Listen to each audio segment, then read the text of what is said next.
Well, thanks for speaking with me. I really appreciate. I really appreciate it. I know.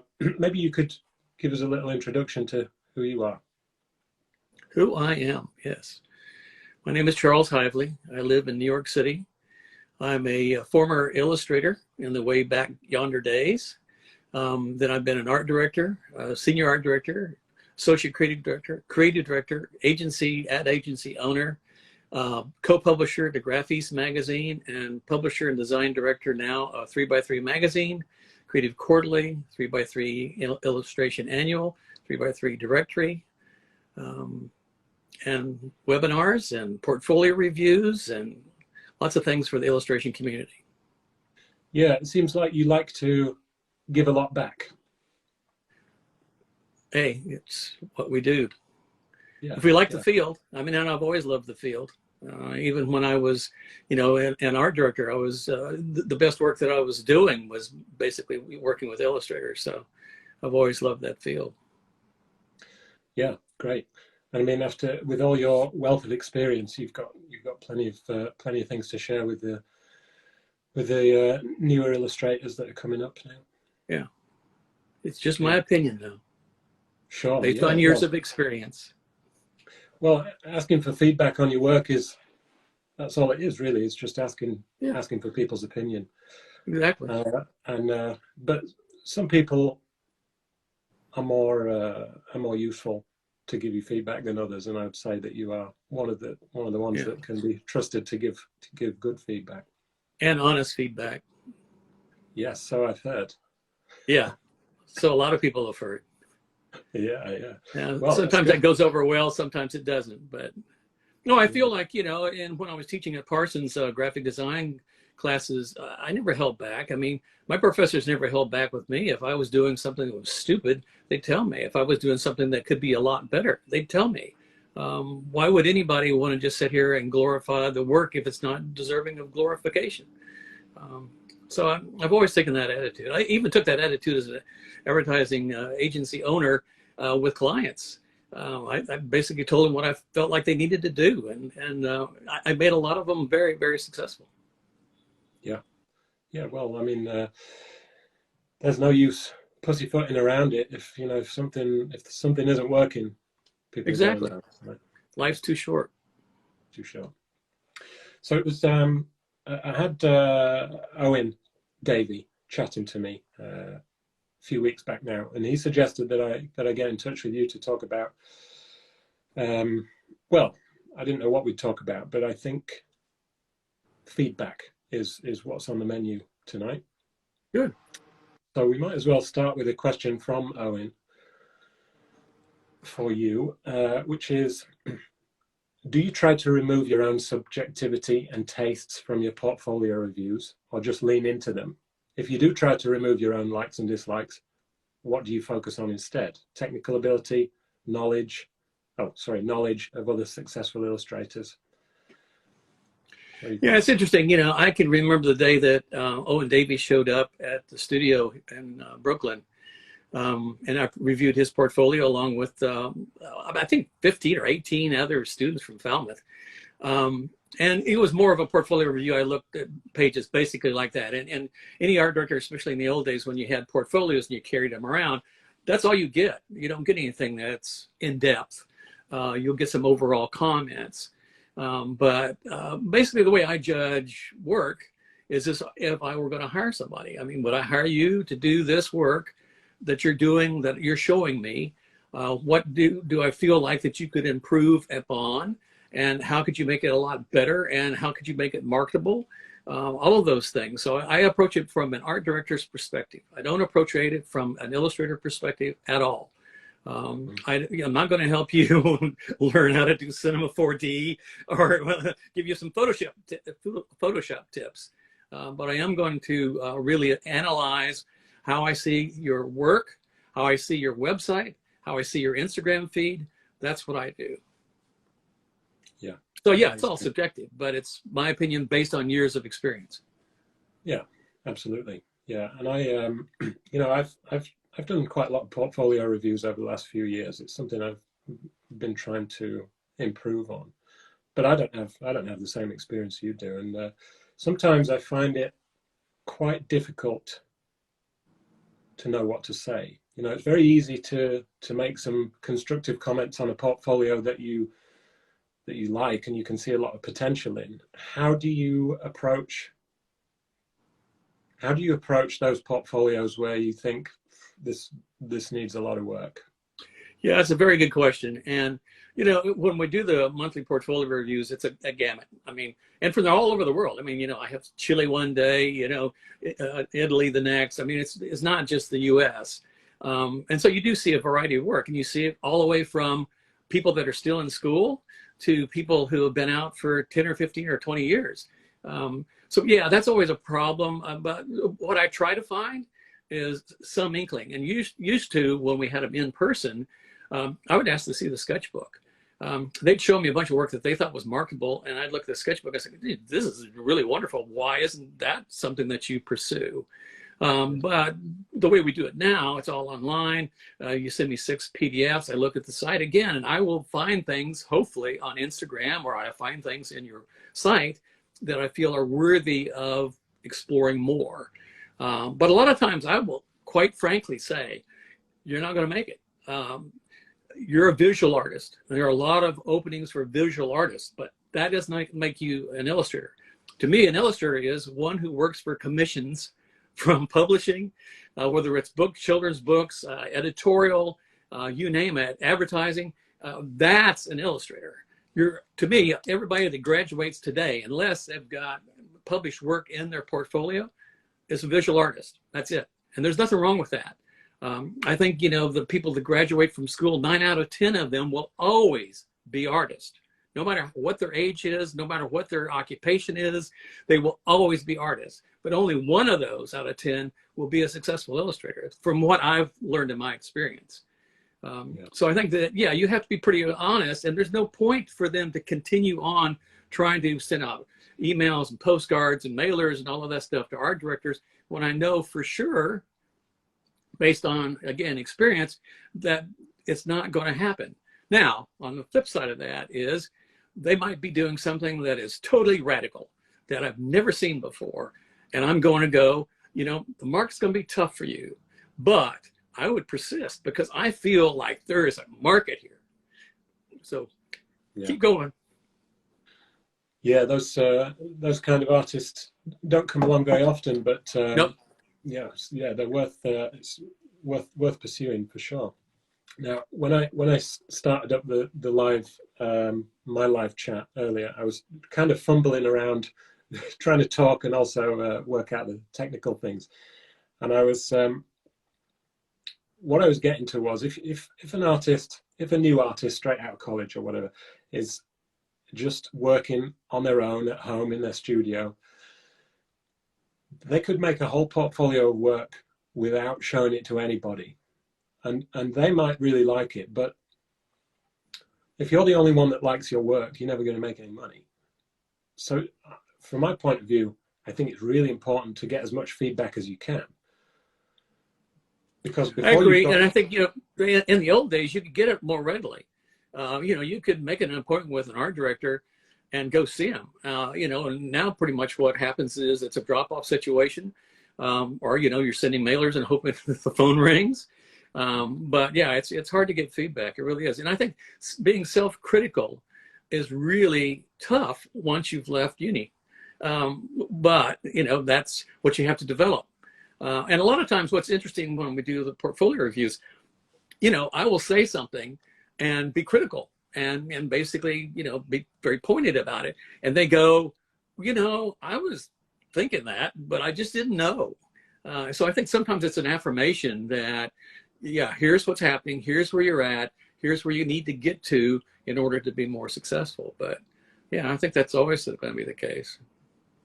Yeah. Yeah, that makes a lot of sense. Yeah. You know, I guess asking someone for feedback on your portfolios is quite a big commitment for the person giving the feedback. Yeah.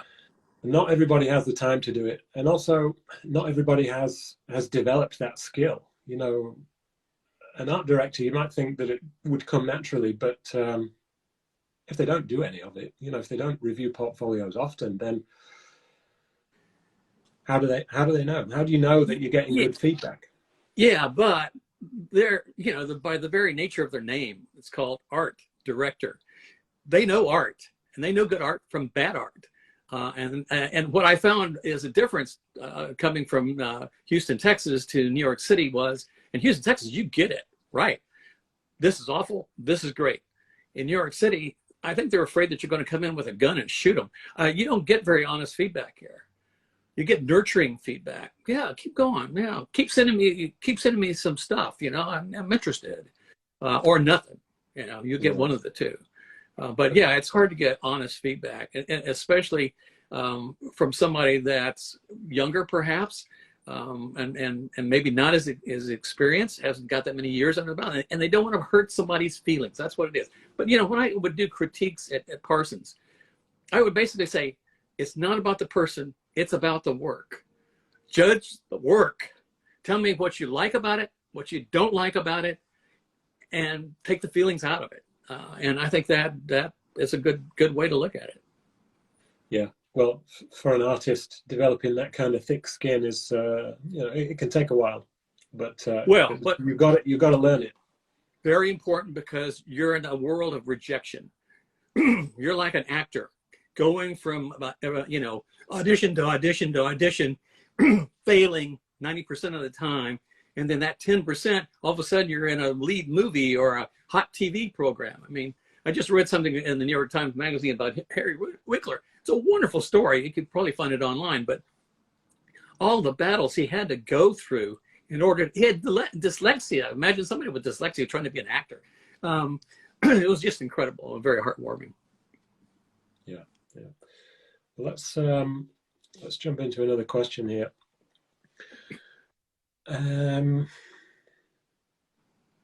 Okay, this is a good one. I have different styles. Should I show them all? Will the client think I don't have a singular distinctive style? Yeah, I get that a lot. Here's the problem.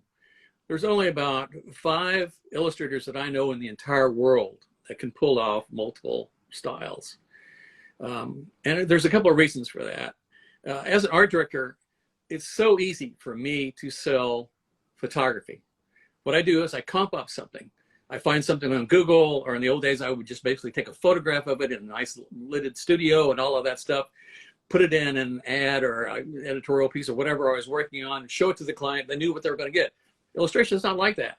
I show basically a blank little square or a rectangle and say, I'm going to put this in here, and here's the theme of the ad. Here's the theme of the article. Here's, you know, and here are 1 or 2 or 3 illustrators. Sometimes I do that, give them a selection so they don't feel like they're being forced on something. Or I just say, this is the right person for this job. And that's the way I pursued it. Because art directors are lazy. They're not, number one, they used to be trained much more on how to draw and be artists. They're not anymore. They're basically doing what I just mentioned as far as going on and finding things. So I think you have to understand that singular style means you have a brand, a marketable skill in a certain set that might have applications for a certain execution. If you show me 20 different styles, what do you want me to do? Pick one? You don't want that. Number one, as an artist, you want to have something that comes from here and it goes out on the page, and that's who you are, and that's who I'm buying. I'm not buying multiple styles. You know, if I want multiple styles, I'll go to a rep firm and say, you know, I want these 5 artists to give me some ideas on this particular project. That's how I would approach that. But no, you need a singular style. Sorry. Yeah, yeah, absolutely. I suppose the way I've thought about it in the past is, if an art director thinks of a specific style they want, they'll be able to bring to mind, you know, 5 or 6 illustrators that do that style really well. But they're not going to be thinking about the artist that's got, you know, maybe just 1 or 2 examples of that style in the portfolio, because there's no real proof that they can do that consistently. Yeah, I think that's what you're looking for. But you know, when art directors go onto a website, it works the same with Instagram. They're only going to look at 3 images. They're going to spend about 2 minutes at the max looking to see what you have. And if you don't have anything really good there, Or if it's a mixed bag of really great, so-so, they're not going to give you the job because they're judging you on the so-so piece. That's what happens. So the stuff has to come up to that same level. And if you look at successful illustrators, it's at that same level. It's never, oh, that's an awful piece. Why did they put that on there? So I think that's what you have to understand, is that we're not spending a lot of time, on that site. And on Instagram, I'm not scrolling all the way to the bottom. And by the way, when you do that, don't show me stuff in process that you did 10 years ago or 4 years ago or 2 years ago even, especially if it doesn't look like the stuff at the top. I mean, come on, that's just ridiculous. You're really confusing the hell out of them. And art directors don't want to be confused. Again, it's a leap of faith for an art director to hire an illustrator. It is. Yeah. You don't know what you're going to get.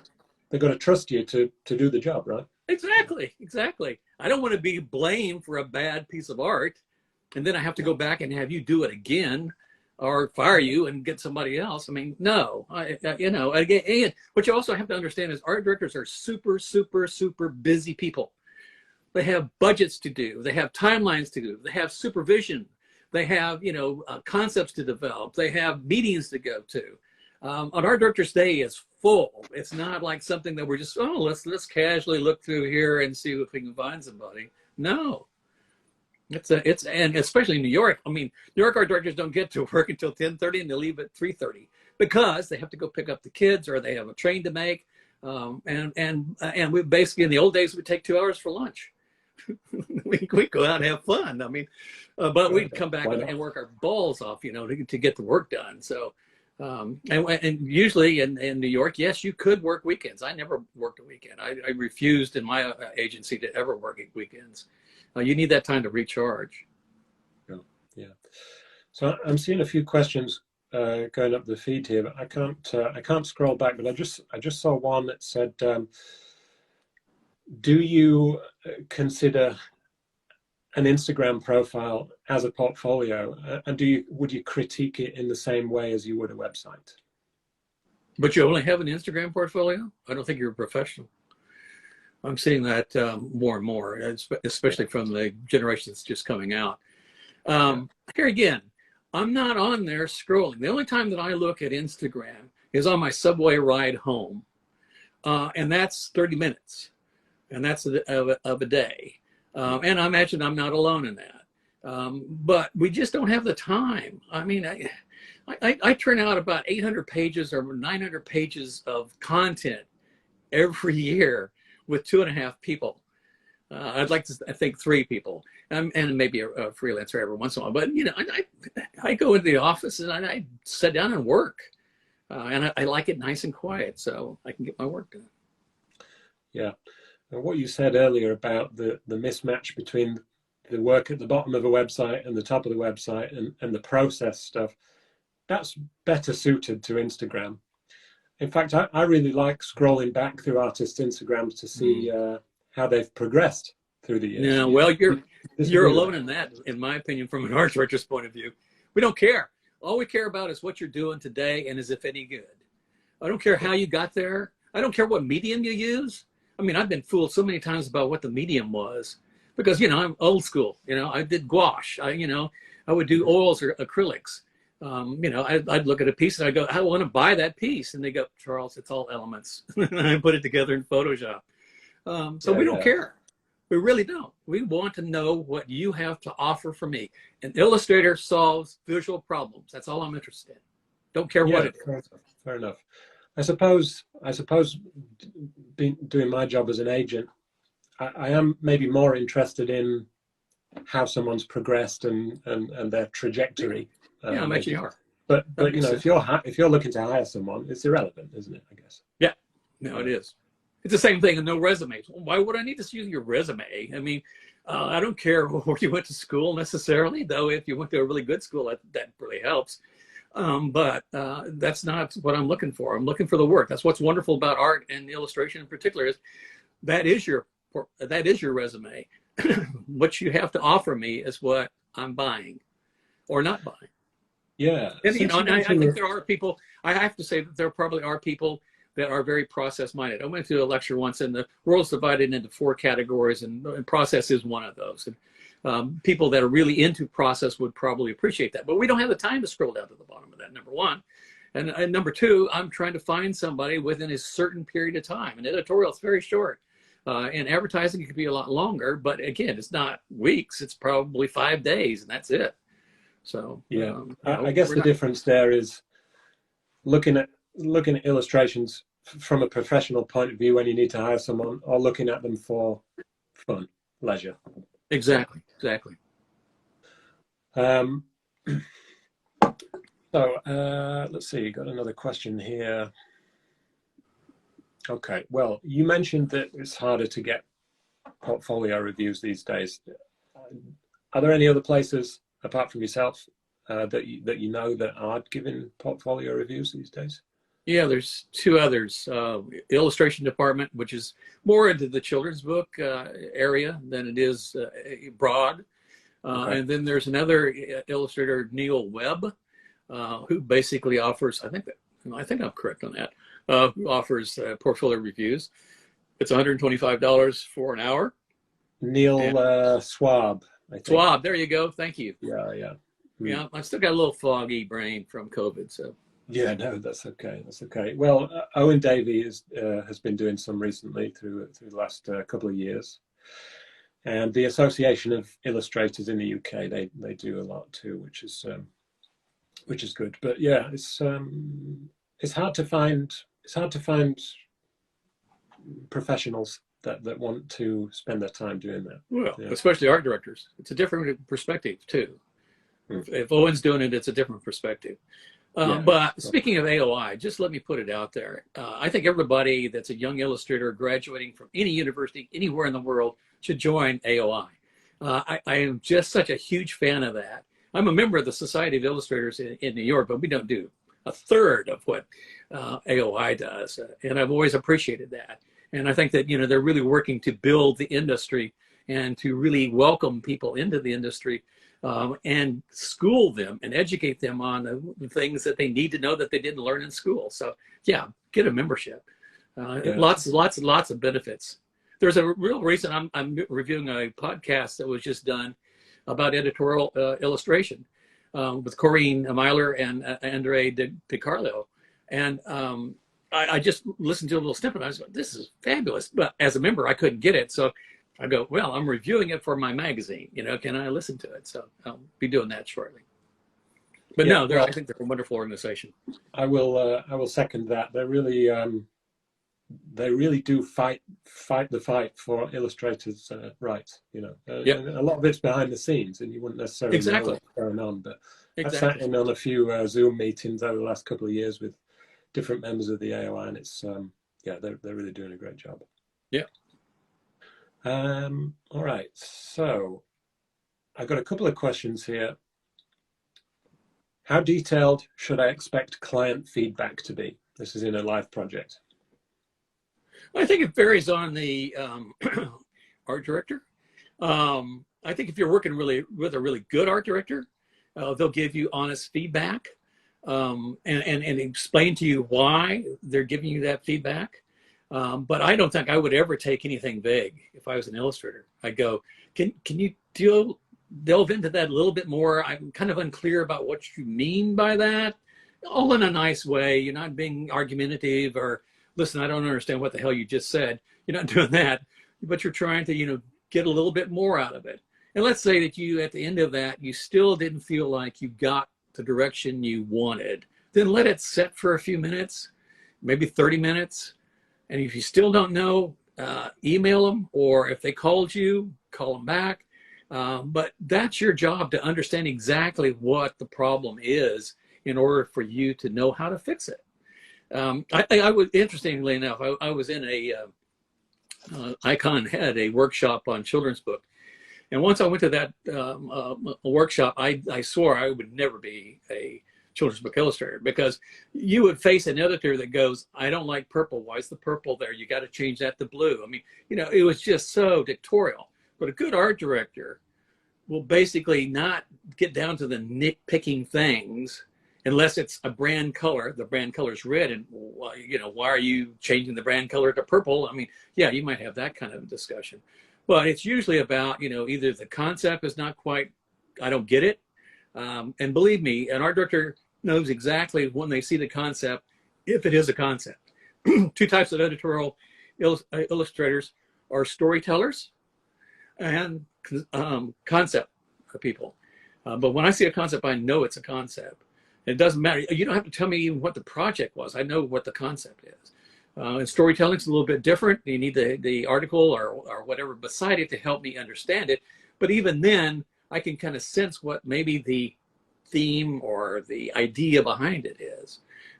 But yeah, it needs to be clear about what's going on, or you got to stop work until you do. Yeah, well, professionals don't guess, do they? No. I think maybe some younger artists are probably a bit nervous of asking too many questions in case the art director gets pissed off. But the alternative is making something that the art director doesn't want. Yep. So there's really only one choice. You've got to know what. Again, I think you're dealing with an art director. Your dialogue with them would be comparable to another illustrator in a lot of ways when you're talking about art. Excuse me. So I think that you shouldn't be nervous about it. Yes, you're talking to somebody, big cheese at some, big company or big publishing firm or the New York Times. It really doesn't matter. They're people, and they understand that, you have an understanding of what you do. They have an understanding of what they do. You need to come to, that bridge so that you're both on the same page. But no, I don't think they would object to you saying, I'm not sure exactly what you just said, in a nice way. Well, on a similar theme, I would say some illustrators are reluctant to give their opinion. Oh, yeah. So, big time. In a lot of ways, opinions and also negotiating fees. I mean, they're basically, especially young illustrators, I'll take anything. $100, I'll do it. No, just give it to me so I have something printed. I don't think that's the approach at all.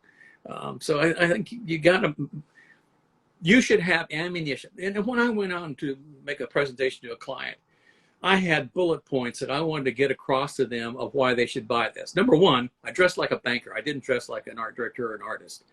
I was meeting with financial people. I wanted to look just like them. So when I was making that presentation, I knew that there'd be objections to it. What are the objections to it?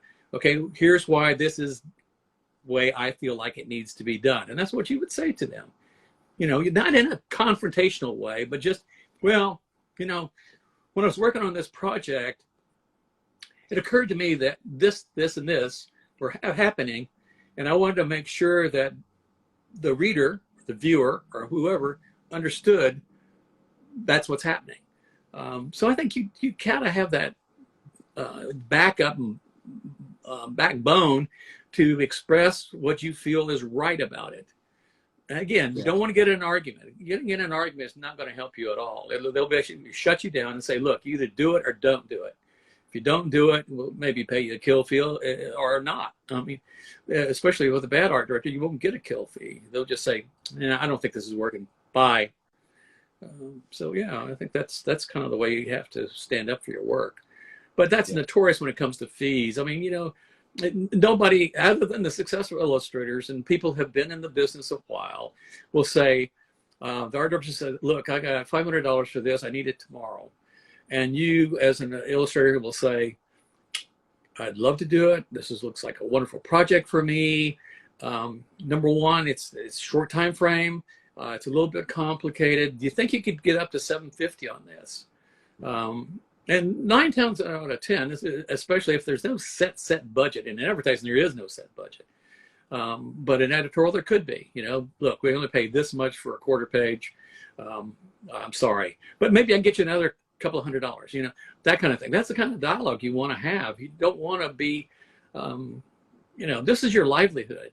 You're in business for yourself. The art director gets paid whether he has a good day or a bad day. That paycheck is always coming. Yours isn't. Well, an art director for a magazine will know what their budget is. So it's really just about you only get what you ask for. You've just got to find the right way to ask. Yeah. Okay. We got another question in the feed there. Do you think it's useful for artists to review each other's portfolios and give each other feedback? No, especially Okay. young artists. That's the blind leading the blind. No, and don't go in with the studio unless it's got a bunch of professionals in the studio. I was talking, I think it was 2 years ago, and I was doing this online, and so everybody at Falmouth was going, "Yeah, I'm going to get a studio, mate, and we're going to get the studio and work together." I was going, "Don't do that." It's not helpful, in my opinion. You need the solitude. You need to bear down. If you have other people around, people are talking, people are joking around, unless it's a really serious business, and most aren't, you don't have the focus that you got to have in order to do this. Do that later, 10 years down the road, but don't do it right out of school. It sounds good. It sounds like camaraderie. We're all in this together. Sure. And then you're going to get pissed off because this person got, the job and you didn't get the job, then this doesn't help. Keep friendships outside the business, drink, be merry, but don't have a studio with them. All right. Okay. So what you can't afford it. You can't afford it. Even if you divide up the money, you have no money coming in. That's what's really scary about being an illustrator is you don't know when that next job's going to come and how big it's going to be or how small it's going to be. I would tell my students at Parsons as I go, you need to figure out what your monthly nut is. What is food? What is rent? What is expenses for entertainment? Because you don't want to just sit there and not go out. That's how many dollars you need to make in a given month just to break even. So those freelance projects that you're working on has to amount to something. Or, in my opinion, every illustrator graduating today should have a second job. And hopefully in a related field. You work for a design firm, you work for an ad agency, you work, in an animation studio, you work for a publisher, interning and hopefully then get some payment. But yeah, you can't make it right out of school going. There's only 0.0001% of graduates that actually can get out of school and get work, period.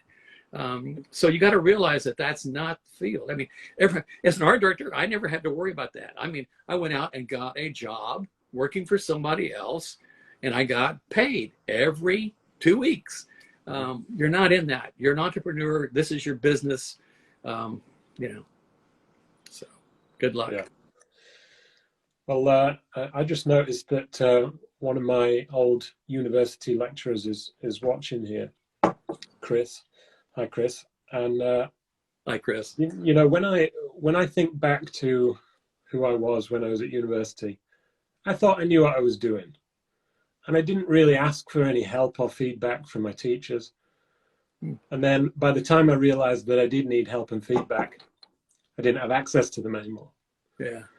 I mean, teachers, even if they don't have much commercial experience themselves, they're there to help young artists develop, aren't they? And they're good at that part. Yeah. Yeah. Well, what's wonderful about university is, experiment like crazy, just delve into all sorts of things that you didn't even, number one, that you don't even like. That's the hardest thing.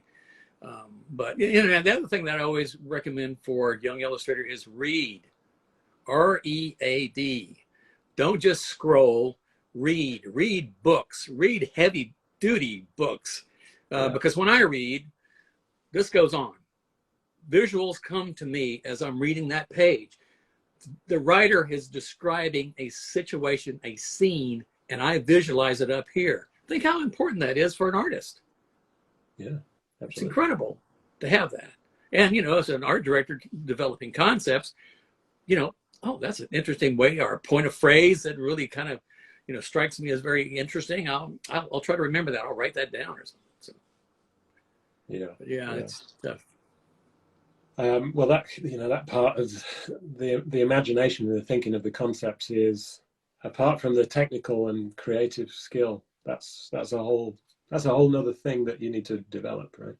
In my career, you would go in one day, I'm working with a copywriter, and we'd sit there, there's 30 minutes that go by with nothing. And we're not even talking, we're just kind of writing down stuff. And then you start slowly, well, what do you think about this idea? What do you think about this idea? I mean, we could go through 100 to 150 ideas before we got to the one that we felt like was the best one. And then we'd always have 2 backups. We'd never present to a client with less than 3.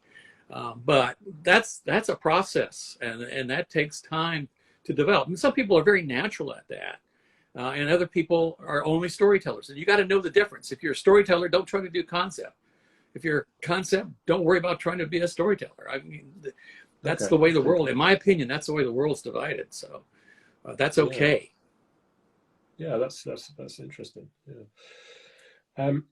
We've just been asked a question here. Do you think the business part of illustration should be taught better in schools and universities?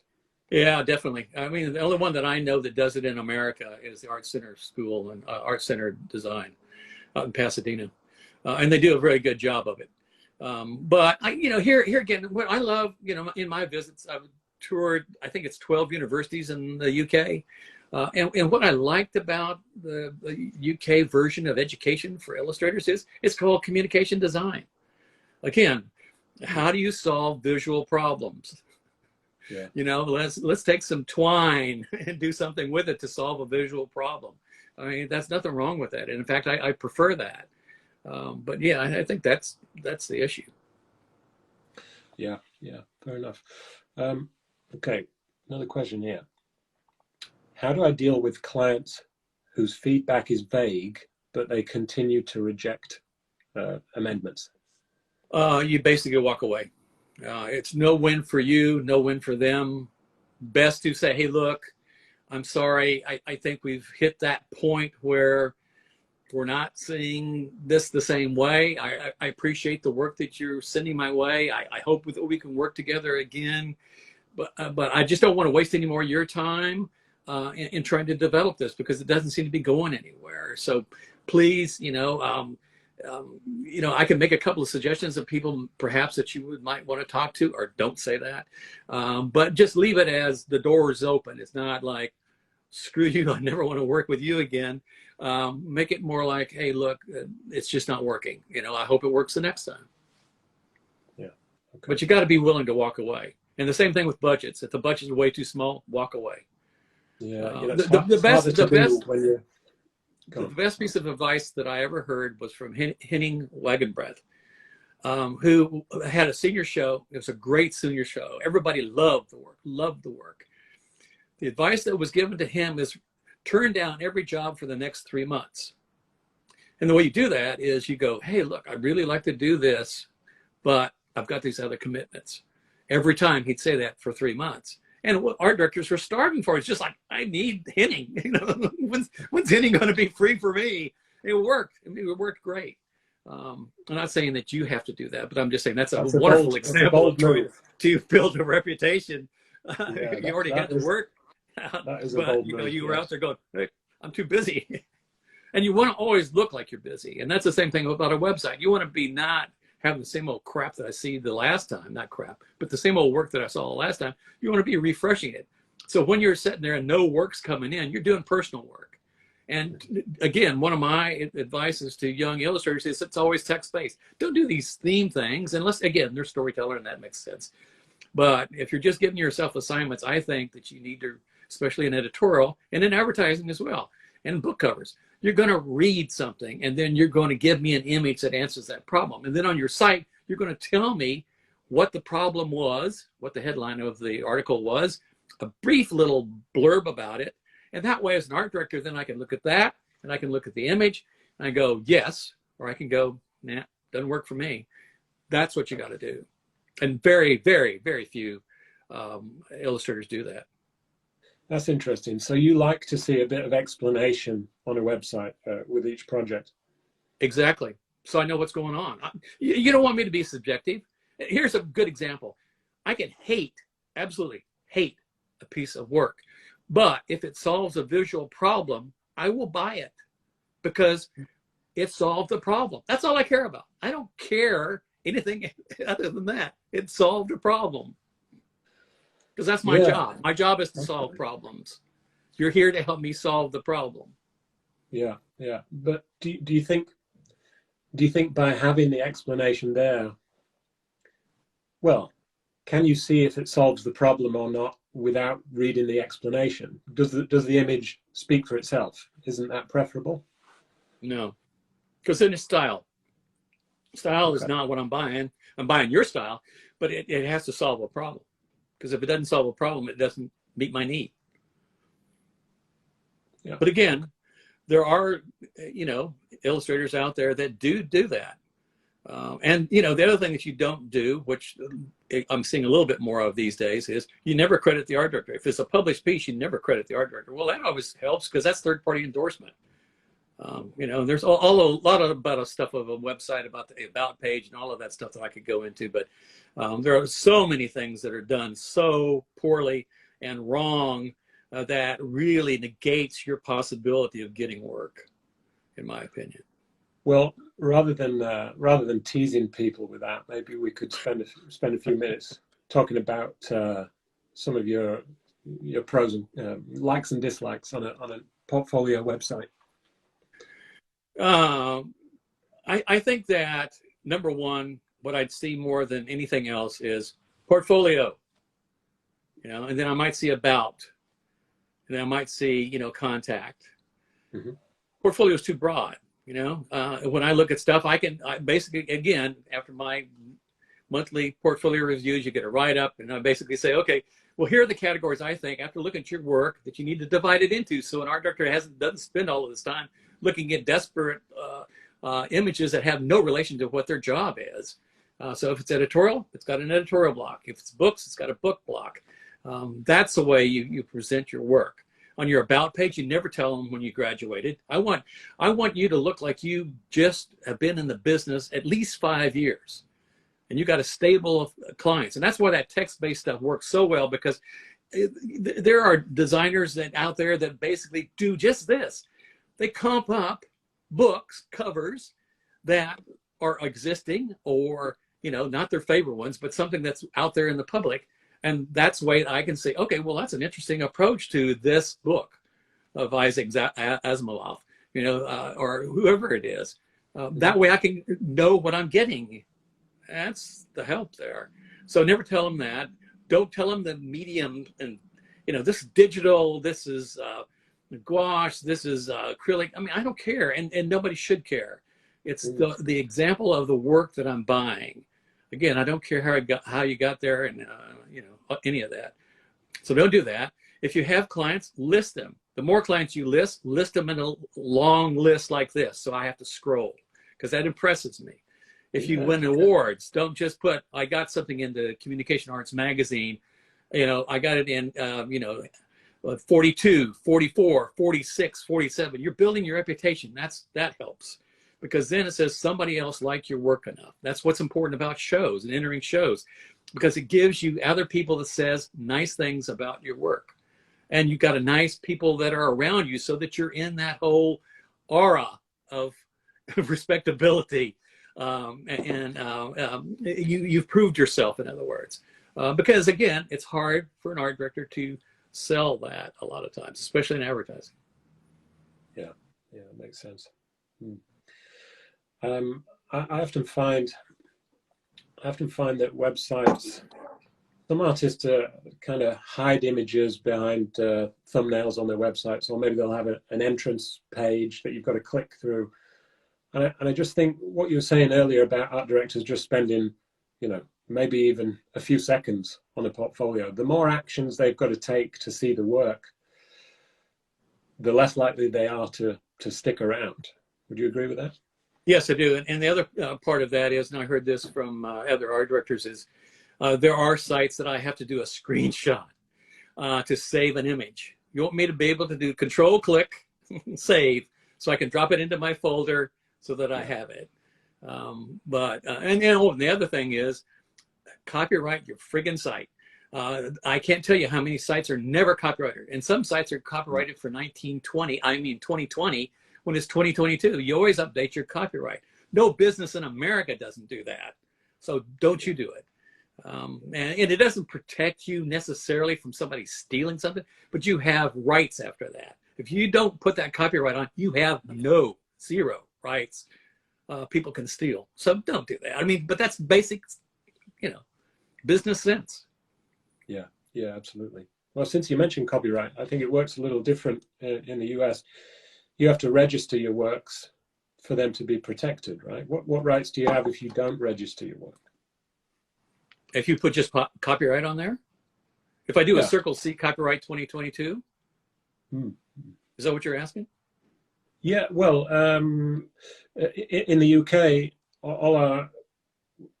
anything we create is protected by law. But in the US, you have a copyright office that you have to register works with. No, you don't necessarily need to do that. Okay. As long as you put the idea that this is copyrighted and somebody uses it, you can go after them. You just get a good lawyer. You're going to go to small claims court because it's not, millions and millions of dollars. But no, and number one is an illustrator. You saw somebody stealing your work, you basically do a "don't do this anymore" kind of letter first. But if they said "screw you," then you go get a lawyer. That's why you have that second job, so you have money. Yeah, yeah, it's going to be tough for some illustrators to afford a lawyer. Yeah. When you've been working as an art director and illustrators have emailed you their work and their portfolio, how would you say you prefer to be approached, or how does an art director like to be approached by an illustrator? I think this is interesting because I just talked to Corrine yesterday and I was asking her, how many emails and how many postcards she was getting, because the research that we did was 80% of the people still go with, art directors still go with traditional media, which means postcards, mailers, directories, rep firms, that's the annuals, that sort of thing. So I think that, what was the question again? I just lost something. No, I mean, you were heading in the right direction. But okay, yeah, okay, I got it. I got it back on track. It's working again. Yeah, great. What I need on an email, if it comes in, and I can tell you that I just got one yesterday, an email that just basically introduced themselves, and it was like this long on an email, no work, a link to their site. So I wrote him back and I said, look, just so you know, I don't go there until I see at least one example of your work. And he was going, well, I have multiple styles. And I said, that's fine, but show that. And he didn't even give me the link to the site. He just talked about himself and didn't give me his Instagram feed either. So three failures right there in a row. And then the fourth tip that I said to him was, nobody's going to read all that. Make it short, make it sweet. Give me the one image at least, and then your links, and that's all I need. Yeah, but on a postcard situation, my advice has always been to, number one, don't buy the labels and stick them on there. That looks like I'm not special. Make me special. Write my friggin' name on there. Address it by hand. On the front's an image. On the back is why I should like this image. The little bit that we talked about earlier, what the problem was, and this is my solution. I mean, and then your links and your phone number. I mean, that's the other thing that I see a lot of.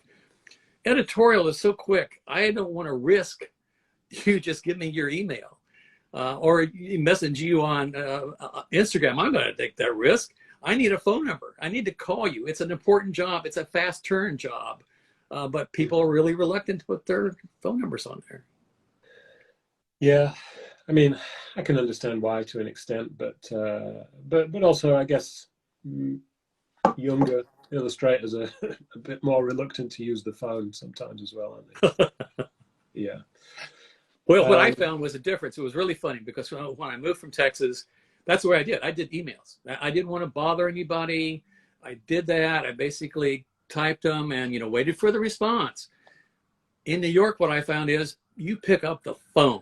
You want something, you pick up the phone and you call me and we'll have a discussion, but don't email me. I'm not going to answer your email. This is a business to business kind of situation, but I think that with art directors in editorial and that sort of thing, they're getting all of these a lot, and she gets an average of 10 postcards and 10 emails a week. So I think that's where you'll see it. But she told me she looks everywhere, and then when she needs a specific thing, what she's thinking, I'm going to do a cut paper kind of illustration. I think that would be really appropriate for this assignment. Cut paper illustration, what comes up?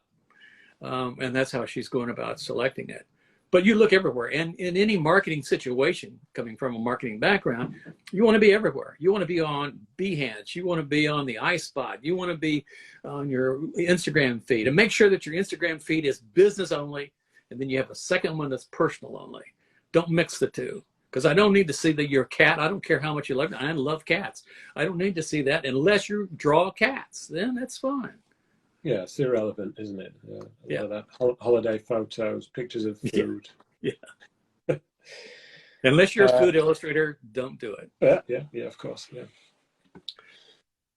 Okay, let's see what else we've got here.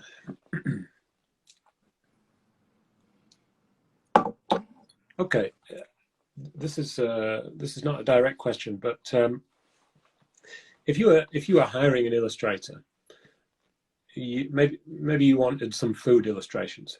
Would you take the time to hire to think about and imagine and hire an illustrator that didn't have any examples of food in their portfolio? Well, I think that's an interesting question. I think that's an interesting question. It brings up something that somebody said to me, many years ago. My professor told me that I had to put a drawing of an apple to make sure that art directors knew that I could draw apples.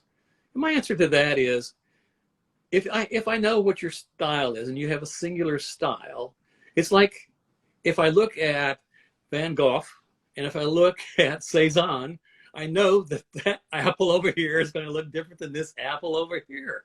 I don't need to see that.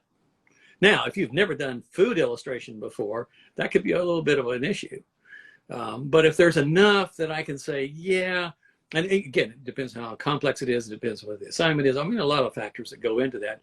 But no, I don't think that you necessarily have to have that. But on the other hand, I think you should be looking at niche markets.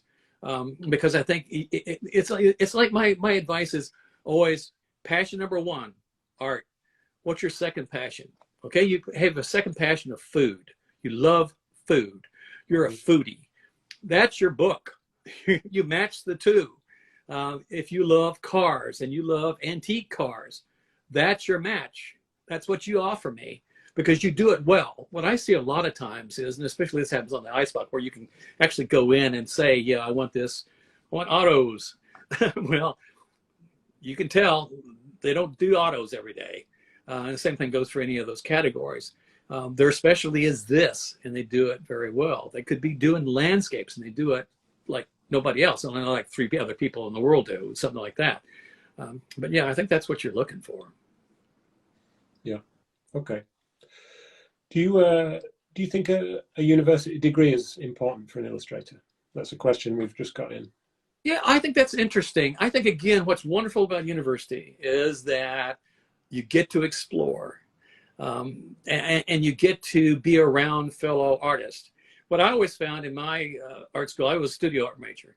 And so what I noticed was the people that dressed like an artist, I mean, everything was paint all over them and all of this crap, were absolutely the worst artists.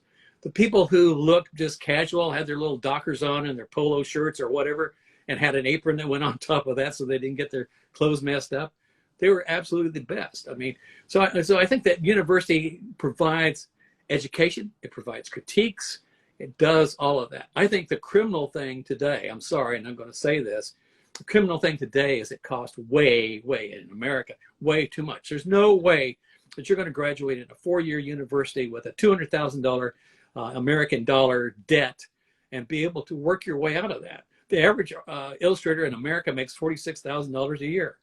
The top illustrator in New York City makes $120,000 a year, and they don't make it on 100% illustration. They all have second jobs. So I think that's what's criminal about the educational system. And I don't, state school run things that maybe there are some good programs out there, but I always say artist first, illustrator second. So if you can find a good university that teaches you how to be an artist, how to observe, how to draw, which is another point on a lot of the work that I get to see is poorly drawn. And there are ways that it should be poorly drawn. My thing is always that the best people who could do naive kind of childlike drawings, or people who can draw like Michelangelo and just revert. But too many people start out, oh, I'm going to draw like a kid, you know, that's my kid drawing. They'll never cut it. We see it right through it. We really do. I mean, we go to museums, we go to galleries. We know what good art is. So don't try to fool us by, you know, doing something that you feel like it is. And, you know, there's wonderful things. And I've had COVID for the last week. So I've been looking at a lot of videos, including yours, James, and a lot of other ones. But, you know, interesting things for New Yorkers were, especially during right after lockdown, but you were still confined, is the gallery tours. They were doing gallery tours. And so you could look at all this wonderful art. It's nothing better than seeing art. Because you can kind of get some inspiration from all of that. Don't just strictly look at illustration. Be looking at the variety of sculptures, photography, fine arts, printmaking. All of that, I think, really helps you become a really successful. And being successful means you really are immersed yourself and really have something to offer the world.